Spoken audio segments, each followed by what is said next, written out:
അപ്പം കഴിഞ്ഞ ദിവസം ഈ 10-ാം തീയതി എന്ന് പറയുമ്പോഴത്തേക്കും എല്ലാവർക്കും ഒരു പ്രത്യേകത എന്നുള്ളത് കുറേ ആളുകൾക്ക് പ്രത്യേകത എന്ന് പറയാം. കാരണം മിക്കവർക്കും സാലറി കിട്ടുന്നത് ചിലർക്ക് 1-ാം തീയതി, ചിലർക്ക് 5-ാം തീയതി അങ്ങനെയൊക്കെ വേണം. പക്ഷേ 10-ാം തീയതിയൊക്കെ എത്തുമ്പോൾ മിക്കവാറും എല്ലാവരുടെയും സാലറി കിട്ടിയിരിക്കും. അപ്പം ഞങ്ങൾക്കും 10-ാം തീയതിയാണ്. അപ്പം ഞാൻ നേരത്തെ പഠിപ്പിച്ചുകൊണ്ടിരുന്നിടത്ത് അവിടുത്തെ നമ്മൾ ക്ലാസ് നിർത്തിയിട്ടും എനിക്കൊന്നും തന്നിട്ടില്ലായിരുന്നു. അപ്പോൾ എനിക്കറിയാം ഈ 10-ാം തീയതി ക്ലോസ് ചെയ്തിട്ട് തരാനായിരിക്കാം. തന്നില്ലായിരുന്നെങ്കിൽ ഇന്ന് ഞാൻ ഒരു മെസ്സേജ് അയച്ചേനെ, സാറേ ഗൂഗിൾ പേ നമ്പർ ഇതാണ് എന്ന് പറഞ്ഞിട്ട്. കാരണം നമ്മൾ ചെയ്തതിൻ്റെ അത് വാങ്ങിക്കണം.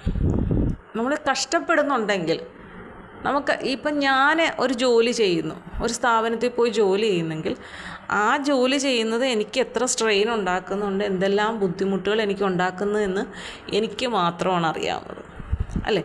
അപ്പം നമുക്ക് കിട്ടുന്ന സാലറി നമ്മളുടെ കഷ്ടപ്പാടിനെ അനുസരിച്ച് ഇല്ല എന്നുണ്ടെങ്കിൽ തീർച്ചയായിട്ടും നമുക്കവിടെ ചോദിക്കാം. നമ്മളത് സൂചിപ്പിക്കണം. എന്നിട്ട് നമ്മുടെ ആവശ്യം എന്താണെന്ന് പറയണം. അല്ലാതെ നമ്മൾ കിട്ടുന്നത് ആയിക്കോട്ടെ എന്ന് വിചാരിക്കുന്നതിൽ ഒരർത്ഥവുമില്ല. നമ്മളവർക്ക് അയ്യോ ഈ ജോലി പോയി കഴിഞ്ഞാൽ എന്തോ ചെയ്യും.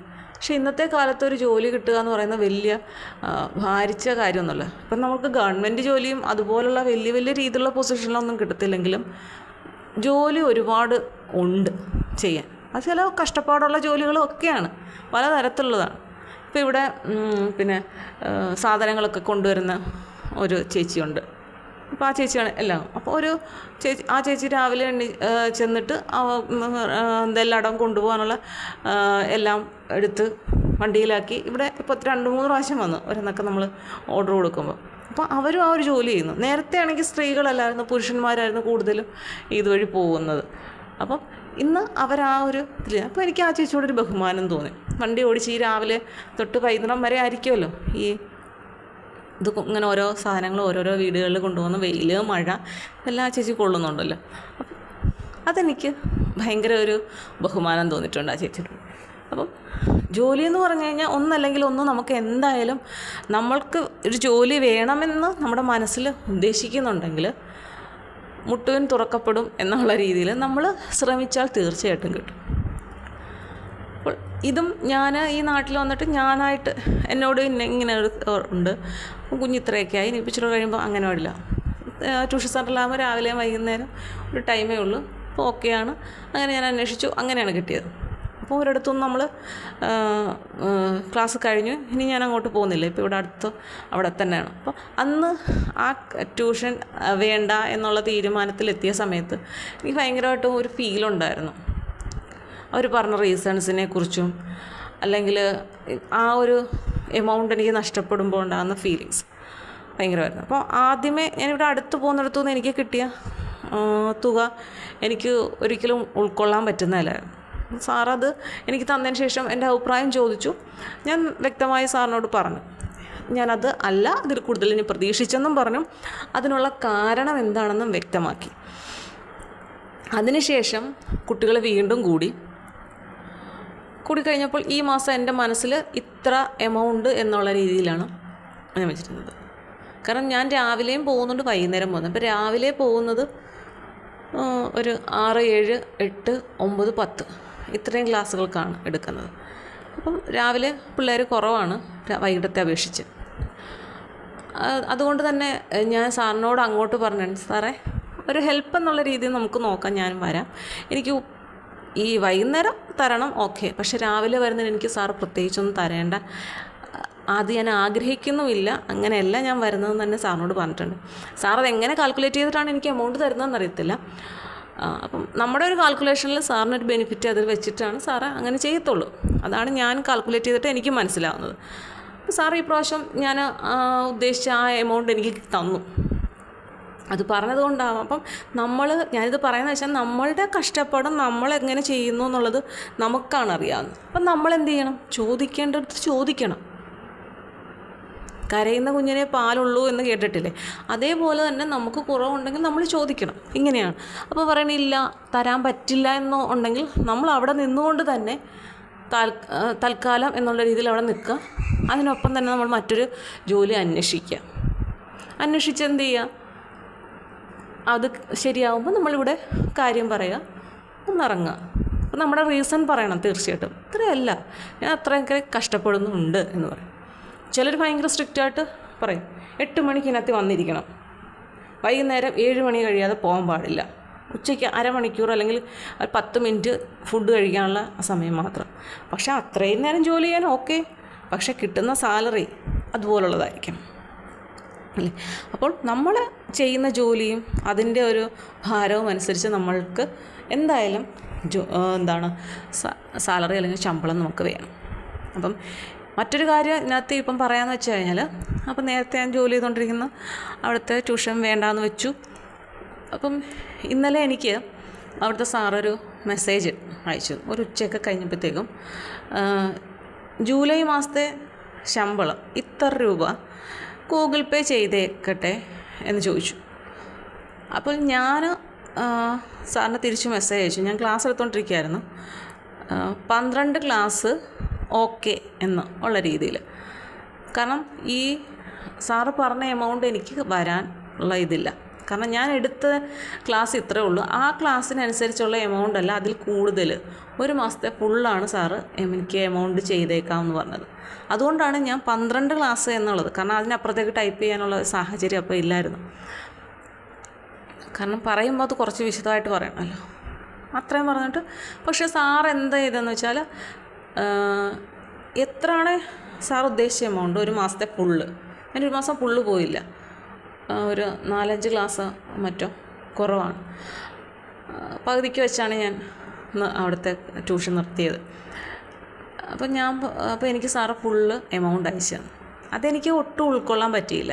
കാരണം ഞാൻ വ്യക്തമായിട്ട് അങ്ങോട്ട് പറഞ്ഞു, സാർ എന്താണോ ഉദ്ദേശിച്ചതെന്നുള്ളത് എനിക്ക് നല്ല വ്യക്തമായിട്ട് മനസ്സിലായി. കാരണം ഞാൻ 12 ക്ലാസ് എന്ന് പറഞ്ഞപ്പോൾ ആ 12 ക്ലാസ്സിൻ്റെ ഇട്ട് തരുന്നതായിരുന്നു നല്ലത്. കാരണം ഞാൻ സാറ് ഇന്ന എമൗണ്ട് ഇടട്ടെ എന്ന് ചോദിച്ചപ്പം ഞാൻ അതത്രയും വേണമെന്ന് പറഞ്ഞിട്ടില്ല. ഞാൻ ആ കറക്റ്റ് ഇത്ര എന്ന് പറഞ്ഞു.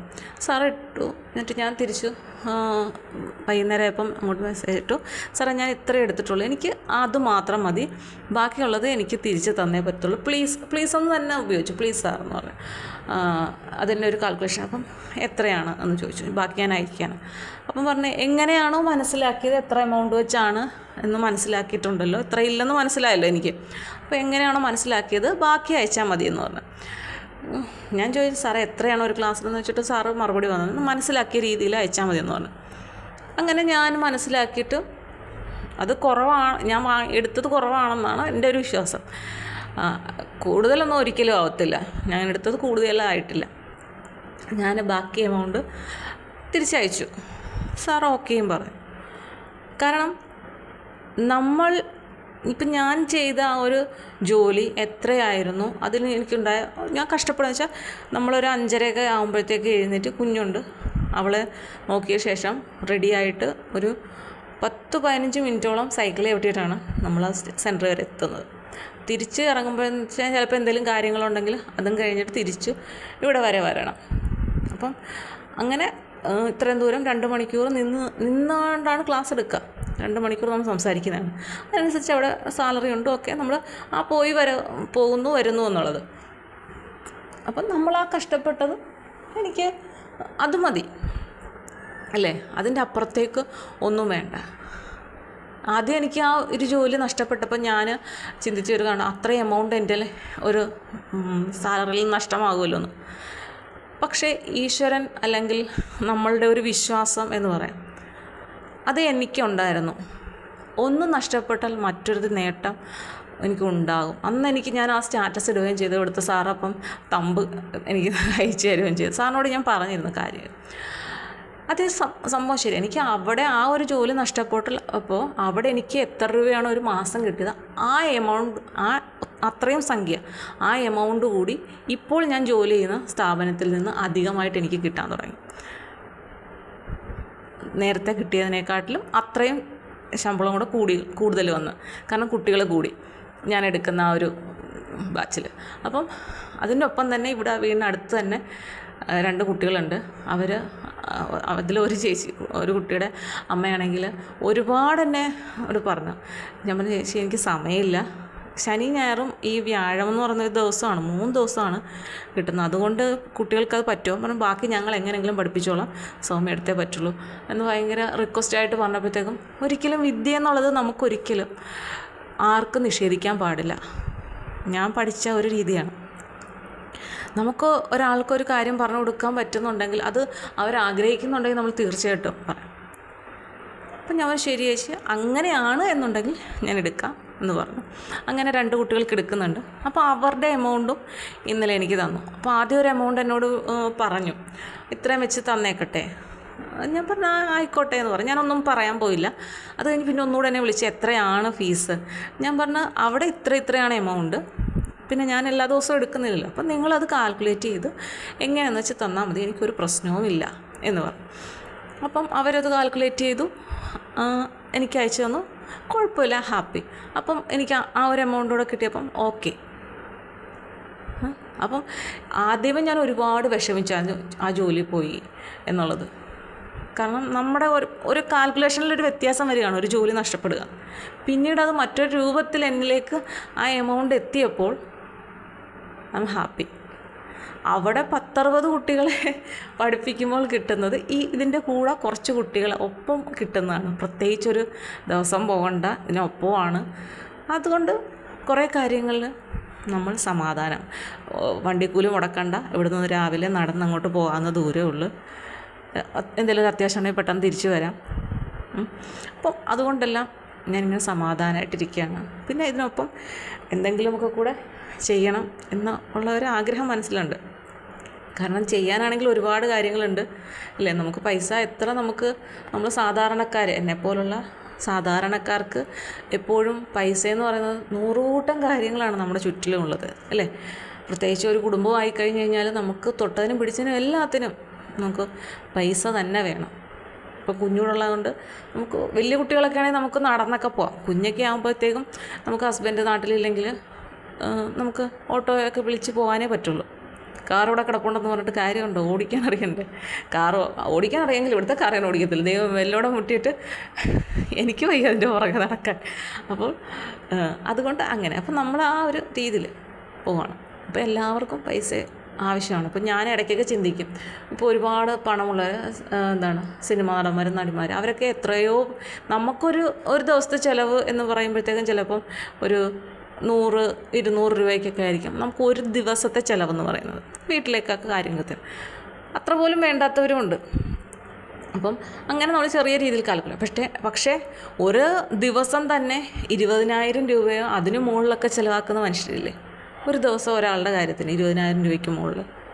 അങ്ങനെയൊക്കെ ഇല്ലേ ഒരു ദിവസം ഒന്ന് താമസിക്കുന്നതിന് എത്രയോ എമൗണ്ട് മേടിക്കുന്ന ഹോട്ടലുകളുണ്ട്. അപ്പം ഇതെല്ലാം ആളുകൾക്ക് ആവശ്യമാണ് അല്ലേ. 5 സ്റ്റാർ 4 സ്റ്റാർ 3 സ്റ്റാർ എന്നൊക്കെ പറഞ്ഞുകൊണ്ട് പേരിട്ടിരിക്കുമ്പോൾ അവരത്രയധികം ഫെസിലിറ്റീസ് തരുന്നു, അത് ആവശ്യമുള്ളവർ ചെല്ലുന്നു അല്ലേ. ഏറ്റവും ലളിതമായ രീതിയിൽ നമുക്ക് ജീവിക്കാം, ഏറ്റവും ലക്ഷറി ആയിട്ടുള്ള ലൈഫും നമുക്ക് ജീവിച്ച് മുന്നോട്ട് പോകാം. എല്ലാം നമ്മുടെ വരുമാനത്തെ ആശ്രയിച്ചിരിക്കും എന്ന് കരുതിയാണ്. അപ്പോൾ ഇതെല്ലാം ഞാൻ പറഞ്ഞു വരുന്നത്, ചിലർക്കെങ്കിലും തങ്ങൾക്ക് ലഭിക്കുന്ന വരുമാനം കുറവുണ്ട്, പക്ഷേ ചോദിക്കുന്നത് എങ്ങനെയാണെന്നുള്ളൊരു മടി കാണും. ചോദിക്കുന്നതിനോ അല്ലെങ്കിൽ ഒരു സൂചിപ്പിക്കുന്നതിനൊന്നും നമ്മളൊരു ബുദ്ധിപരമായ രീതിയിലൊന്ന് ശ്രമിച്ചാൽ മതി, ഒന്ന് സൂചിപ്പിക്കുക. പിന്നെ ഇത് കേൾക്കുന്ന ഏതെങ്കിലും മുതലാളിമാരുണ്ടെങ്കിൽ ചിന്തിക്കുക, തങ്ങളുടെ തൊഴിലാളികൾ നല്ല രീതിയിലാണോ കരുതുന്നത്, അതായത് അവർക്കത് കറക്റ്റാണോ, ഇച്ചിരിയോടൊക്കെ കൊടുക്കണോ എന്നൊക്കെ ഒന്ന് ചിന്തിച്ചാൽ നന്നായിരിക്കും. പിന്നെ ചാണക്യൻ പറയുന്നത് പോലെ നമ്മളെപ്പോഴും ഒരു രാജ്യത്ത് താമസിക്കുമ്പോൾ ആ രാജാവിന് വിധേയരായിട്ട് നല്ല രീതിയിൽ ജീവിക്കണം. പിന്നെ നമ്മളൊരു സ്ഥാപനത്തിൽ ജോലി ചെയ്യുമ്പോൾ ആ സ്ഥാപനത്തിൽ നമുക്ക് നമ്മൾ ചെയ്യുന്ന ജോലിക്കനുസരിച്ച് നമുക്ക് ശമ്പളം തന്നിരിക്കണം. പിന്നെ തൊഴിലാളികളുടെ ആരോഗ്യം എങ്ങനെയാണോ അതിനനുസരിച്ച് മാത്രമേ അവർക്ക് ജോലി അവരെ കൊണ്ട് ജോലി ചെയ്യിപ്പിക്കാവുള്ളൂ. പിന്നെ തങ്ങളെ നല്ല രീതിയിൽ നോക്കുന്ന തങ്ങളുടെ മുതലാളിമാർക്കെതിരെ ഒരു കാരണവശാലും അവിടെ ഇവിടെയും അനാവശ്യമായ കാര്യങ്ങൾ സംസാരിക്കാൻ പാടില്ല. ഇങ്ങനെയൊക്കെ കുറേ കാര്യങ്ങൾ പറയുന്നുണ്ട്. ഇതിലൊക്കെ ഓരോരോ കാര്യങ്ങളുണ്ട്. എന്തുകൊണ്ടാണ് അങ്ങനെയൊക്കെ പറഞ്ഞാൽ അത് ഏതെങ്കിലും രീതിയിൽ നാളെ മുതലാളിയുടെ ചെവിയിലെത്തും, ഉള്ള ജോലി പോകും അല്ലേ. അപ്പോൾ പിന്നെ തൊഴിലാളികൾക്ക് എന്തെങ്കിലും ഒരാവശ്യം വന്നാൽ, അത് സാമ്പത്തികമായാലും ഇപ്പം ശാരീരികമായ ഒരു ആവശ്യത വന്നാലും ഒക്കെ, അപ്പോൾ മുതലാളിമാർ ഒന്ന് ശ്രദ്ധിക്കണം എന്നൊക്കെ കുറേ കാര്യങ്ങൾ കൗടില്യൻ, ചാണക്യൻ പറയുന്നുണ്ട്.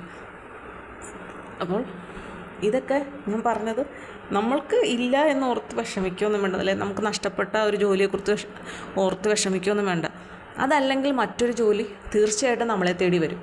ഇപ്പോൾ എൻ്റെ അനുഭവത്തിൽ നിന്നാണ് ഞാൻ പറയുന്നത്. നമ്മൾ ആ സമയത്ത് പോസിറ്റീവായി മാത്രം ചിന്തിക്കുക. നമുക്കൊരു ജോലി നഷ്ടപ്പെടുമ്പോൾ ആ ഒരു ദിവസം നമുക്ക് ഭയങ്കര പ്രശ്നമായിരിക്കും. ഇവിടെ അന്ന് എനിക്ക് ആ ഒരു ജോലി പെട്ടെന്ന് നഷ്ടപ്പെട്ടു എന്ന് പറഞ്ഞപ്പോൾ ഭയങ്കര വിഷമമായിരുന്നു. എൻ്റെ കണ്ണൊക്കെ നിറഞ്ഞു ഇങ്ങനെ വന്നു. അപ്പം ഞാൻ ഓർത്ത്, അന്ന് എനിക്ക് ക്ലാസ് ഉണ്ട്, അപ്പുറത്തെ 2 കുട്ടികളെ പഠിപ്പിക്കാനുണ്ട്. ഇന്ന് അവർക്ക് ക്ലാസ് വെക്കണ്ട. അപ്പം ഞാൻ അവർക്ക് ക്ലാസ് വെച്ചില്ലെങ്കിൽ തീർച്ചയായിട്ടും ഇതും ആലോചിച്ച് ഇങ്ങനെ വിഷമിച്ചിരിക്കത്തേ ഉള്ളൂ, അല്ലേ? ഭയങ്കര ടെൻഷൻ. അയ്യോ എന്ത് ചെയ്യും, ഇങ്ങനെയാണ് കൂടുതൽ അങ്ങ് ഒരുപാട് എമൗണ്ടൊന്നും അല്ല അവിടെ നിന്ന് തരുന്നെങ്കിലും ഭയങ്കര ടെൻഷൻ എടുത്ത് ഞാൻ അങ്ങനെ ചിന്തിക്കേണ്ട കാര്യമില്ല. നമ്മളിപ്പോൾ അവർക്ക് ക്ലാസ് എടുക്കാൻ പോകുന്ന സമയം, റെഡിയാകുക, പോയി ക്ലാസ് എടുക്കുക, അത്രേ ഉള്ളൂ. ഇത് പോയാൽ അടുത്തത് നമുക്ക് വരും. അങ്ങനെ ഞാൻ ചിന്തിച്ചു. കാരണം വിഷമിച്ചിരുന്നിട്ട് കാര്യമില്ല, പോയത് പോയി. ഇനി കിട്ടാനുള്ളതിനെ ഓർത്ത് അതിനെക്കുറിച്ച് ചിന്തിക്കുക, എന്ത് ചെയ്യാമെന്നുള്ളത്. അപ്പം ഇതേപോലെ തന്നെയാണ് എല്ലാവരോടും. എനിക്കത് മാത്രം എൻ്റെ അനുഭവത്തിൽ നിന്ന് ഞാൻ എല്ലാവരോടും പറഞ്ഞു തരുന്ന ഒരു കാര്യം മാത്രമാണിത്. മറ്റൊന്നും ഇതിൽ ചിന്തിക്കേണ്ട. അപ്പം ഒന്ന് പോയി എന്നുള്ളതെങ്കിൽ മറ്റൊന്ന് നമുക്ക് വരുന്നുണ്ട്, നമുക്കുള്ളത് അതിലും വലുതാവാൻ നമുക്ക് കരുതി വെച്ചിട്ടുള്ളത്. അത് ഏത് കാര്യത്തിലായാലും. ചിലരൊക്കെ ഇങ്ങനെ പറഞ്ഞിട്ട് ഞാൻ ഒരുപാട് അവളെ സ്നേഹിച്ചു, അല്ലെങ്കിൽ അവനെ സ്നേഹിച്ചു, അവൻ എന്നെ ഇട്ടിട്ട് പോയി, അല്ലെങ്കിൽ അവൾ എന്നെ ഇട്ടിട്ട് പോയി. പൊക്കോട്ടെ, അവർക്ക് നിങ്ങളുടെ മഹത്വം അറിയാത്തതുകൊണ്ടാണ് അവർ പോയത്. നിങ്ങളുടെ ആത്മാർത്ഥമായ സ്നേഹം ആയതുകൊണ്ടാണ് അവർ പോയപ്പോൾ നിങ്ങൾക്ക് വിഷമം തോന്നിയത്. ആ വിഷമം കാണുന്ന ഒരു ശക്തി ഉണ്ടെങ്കിൽ തീർച്ചയായിട്ടും നിങ്ങൾ അവരെ സ്നേഹിച്ചതിൻ്റെ 100 ഇരട്ടി നിങ്ങളെ സ്നേഹിക്കുന്ന ഒരാൾ നിങ്ങളെ തേടി ഉറപ്പായും വരും. അതിലൊരു മാറ്റവും ഇല്ല. അതുകൊണ്ട് പോയതൊക്കെ പോട്ടേന്നേ. നമ്മളെ ആവശ്യമുള്ളവരാണെങ്കിൽ നമ്മളെ തേടി വരും. നമ്മൾ ആരെയും പുറകെ ഒന്നും നടക്കാൻ പോകരുത്. അയ്യോ അങ്ങനെ പോവല്ലേ, എൻ്റെ കൂടെ നിൽക്കണേ, ഇത് നമ്മൾ പറഞ്ഞ് പുറകെ പോയി നമുക്ക് ഒരു വിലയും കാണില്ല. നേരെ തിരിച്ച് വേണ്ടേ, ഓക്കെ, വേണ്ടെങ്കിൽ വേണ്ട, ഞാൻ നിങ്ങളെ സ്നേഹിച്ചിരുന്നു, നിങ്ങൾക്കിപ്പോൾ എന്നെ വേണ്ട എന്ന് പറയുകയാണെങ്കിൽ ശരി, അത് നിങ്ങളുടെ ഇഷ്ടപ്രകാരം ജീവിച്ചോളൂ, ഞാൻ എൻ്റേതായിട്ടുള്ള ജീവിതത്തിൽ മുന്നോട്ട് പോവുകയാണ്. അങ്ങനെ നിൽക്കുക. അല്ലാതെ ഒരുപാട് അടിയറവ് പറയുന്നതോ ഒരുപാട് നമ്മുടെ ഭാഗത്ത് എന്താണ് ക്ലിയർ ചെയ്യാനോ സത്യസന്ധനാവാനോ ഒന്നും ശ്രമിച്ചിട്ടൊന്നും പലയിടത്തും കാര്യമില്ല. നമ്മളുടെ മനസ്സിനെ മാത്രം അപ്പോൾ ശ്രദ്ധിക്കുക. അതിനു വേണ്ടിയിട്ട് മാത്രം നല്ല കാര്യങ്ങൾ ചെയ്യുക. മനസ്സിന് ടെൻഷൻ ഉണ്ടാകുന്ന കാര്യമാണ്. ഇപ്പോൾ അതിനുശേഷം ഇന്നലെ എനിക്ക് സാലറി കിട്ടി. ഞാൻ 1-2 പേരോട് ചോദിച്ചു അവിടെ എത്ര രൂപയാണോ ഒരു ക്ലാസ്സിനുള്ളതെന്നുള്ളത് ചോദിച്ചിട്ട്. കാരണം എല്ലാവരും വർഷങ്ങളായിട്ട് അവിടെ ജോലി ചെയ്യുന്നവരാണ്. അപ്പോൾ അവർക്കാർക്കും കറക്റ്റ് അറിയില്ല ഇപ്പോൾ എത്രയാണ് എങ്ങനെയാണ്. അത് പക്ഷേ എൻ്റെ ഒരു കാൽക്കുലേറ്റ് ചെയ്ത് ഞാനത് അയച്ചു തിരിച്ചു. ഇന്ന് ഒരു ടീച്ചറിനെ, അവിടെ പഠിപ്പിക്കുന്ന ടീച്ചറിനെ വഴി വെച്ച് കണ്ടു. ടീച്ചറിനോട് എനിക്ക് വേണമെങ്കിൽ ചോദിക്കാമായിരുന്നു, ടീച്ചറെ എന്നെക്കുറിച്ച് വല്ലതും പറഞ്ഞോ, അല്ലെങ്കിൽ എന്തെങ്കിലും സംസാരം ഉണ്ടായോ എന്നൊക്കെ എനിക്ക് ചോദിക്കാമായിരുന്നു. പക്ഷെ ഞാൻ ഒരു കാര്യവും അങ്ങനത്തെ ഒരു കാര്യവും ഞാൻ ചോദിച്ചില്ല. പിന്നെ ഇന്നലെ ഇങ്ങനെ ടീച്ചറിനോട് ചോദിച്ചാൽ, ടീച്ചറെ ഇപ്പം പുതിയ ആളിന് വരാൻ തുടങ്ങി ചോദിച്ചപ്പോൾ പറഞ്ഞാൽ നേരത്തെ പഠിപ്പിച്ചുകൊണ്ടിരുന്ന സാറ് തന്നെ ഇടയ്ക്ക് വരുന്നത് കാണാം എന്ന് പറഞ്ഞു. അപ്പോൾ അത് തന്നെയാണ് പോകുന്നത്. നമുക്ക് അത്ര അറിയാൻ വരാം. അല്ലെങ്കിൽ എനിക്ക് വേണമെങ്കിൽ സ്വാഭാവികമായിട്ടും ചോദിക്കാം, സാറ് അല്ലെങ്കിൽ ടീച്ചർ എന്നെക്കുറിച്ച് എന്തെങ്കിലും പറഞ്ഞോ, മറ്റുള്ളവരെന്തെങ്കിലും പറഞ്ഞോ, അല്ലെങ്കിൽ ഞാനിങ്ങനെ ചെയ്തപ്പോൾ അങ്ങനെയൊക്കെ ചോദിച്ചോ, ടീച്ചറിനോട് വല്ലതും ചോദിച്ചോ. അപ്പം ഞാനും ഈ ടീച്ചറോട് സംസാരിക്കുന്ന മറ്റൊരു ടീച്ചർ കണ്ടിട്ടുണ്ടായിരുന്നു, അത് അവിടുത്തെ ബന്ധുവാണ്. അപ്പോൾ അങ്ങനെയൊക്കെ പറഞ്ഞിട്ടോ എടുത്തിട്ടോ ഒക്കെ ചോദിച്ചിട്ടുണ്ടാവാം. അല്ലെങ്കിൽ എനിക്ക് സാറിനോട് സാറേ പുതിയ ആളിനെ കിട്ടും, ഇതൊന്നും നമ്മളെ ബാധിക്കുന്ന വിഷയമല്ല. അവിടെ വേറെ ആരെങ്കിലും വന്നവർ പോയാലോ, അല്ലെങ്കിൽ നമ്മളെക്കുറിച്ച് അവരാരെങ്കിലും എന്തെങ്കിലും പറഞ്ഞാലോ, ഇതൊന്നും എന്നെ ബാധിക്കേണ്ട കാര്യമില്ല എന്ന് ഞാൻ തീരുമാനിച്ചു. അത് ഞാൻ ചോദിച്ചാൽ ചിലപ്പോൾ ഉള്ളത് ചിലപ്പോൾ ടീച്ചർ പറയുമായിരിക്കും അവിടെ ഇങ്ങനെയൊക്കെ പറഞ്ഞു. അത് കേട്ടാൽ എനിക്ക് എന്തെങ്കിലും സമാധാനം കിട്ടുമോ, സന്തോഷം കിട്ടുമോ, എൻ്റെ മനസ്സിന് എന്തെങ്കിലും സന്തോഷം കിട്ടുമോ? ഒന്നും കിട്ടാൻ പോകുന്നില്ല. പിന്നെന്തിനാണ് ഞാൻ ചോദിക്കാൻ പോകുന്നത്? ഇങ്ങനെ നമ്മൾ പല കാര്യങ്ങളിലും ചിന്തിച്ചു കഴിഞ്ഞാലുണ്ടല്ലോ, ജീവിതത്തിൽ ഒരുപാട് പ്രശ്നങ്ങൾ വെറും നിസ്സാരമായിട്ട് നമുക്ക് തരണം ചെയ്യാൻ പറ്റും. പക്ഷെ നമ്മളെല്ലാവരും അങ്ങനെ ചിന്തിക്കത്തില്ല. ഈ പറയുന്നത് ഞാൻ പോലും കുറേ നാളിന് മുമ്പ് വരെയും അങ്ങനെ എന്നാലും അവരങ്ങനെ എന്നെക്കുറിച്ച് പറഞ്ഞില്ലേ എന്ന് വിചാരിച്ചു. പക്ഷേ ഇപ്പോൾ ഞാൻ ആ ഒരു രീതിയിലേക്കേ പോകുന്നില്ല.